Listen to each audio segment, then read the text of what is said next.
9-ാം തീയതി അയൽക്കാരന്റെ അയൽപക്കത്തെ ഇരുന്ന് കള്ളു കുടിച്ചു എന്ന പേരിൽ അവർ തമ്മിൽ തർക്കമുണ്ടായി എന്ന് പറഞ്ഞ് കേസെടുത്ത ശേഷം 10-ാം തീയതി അടുത്തൊരു FIR കാപ്പ ചുമത്തി എന്തിനാണ് ഇട്ടത്? ആ കാപ്പ 9-ാം തീയതി ബാധകമല്ല. ഈ 9-നും ഈ 10-നും ഇടയിൽ ഒരു കാപ്പ വരാൻ തക്കവണ്ണം എന്താണ് സംഭവിച്ചത്?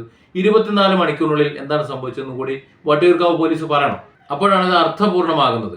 ഇത് സംബന്ധിച്ച് സംശയം ചോദിക്കാൻ CI വിളിക്കുമ്പോൾ CI മൊബൈൽ സ്വിച്ച് ഓഫ് ആക്കി ലീവ് എടുത്ത് പോയിക്കാണ്. ഇനി അദ്ദേഹത്തിന് സ്വകാര്യ ആവശ്യമാകാം, ഒരുപക്ഷെ ഇത് പണിയാകും എന്ന് മനസ്സിലായിട്ടാകാം. ഏതായാലും കോടതിയിൽ നിന്ന് വട്ടിയൂർക്കാവ് പോലീസ് പിടിച്ചിറക്കിക്കൊണ്ട് പോകുകയാണ് എന്നത് വ്യക്തമാണ്.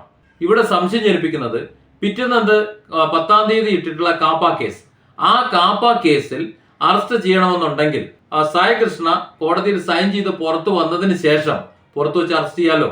പക്ഷെ അവരതിന് നിന്നില്ല. അതിന് നിൽക്കാതെ വേഗം പോയി എന്നാണ് പറയുന്നത്.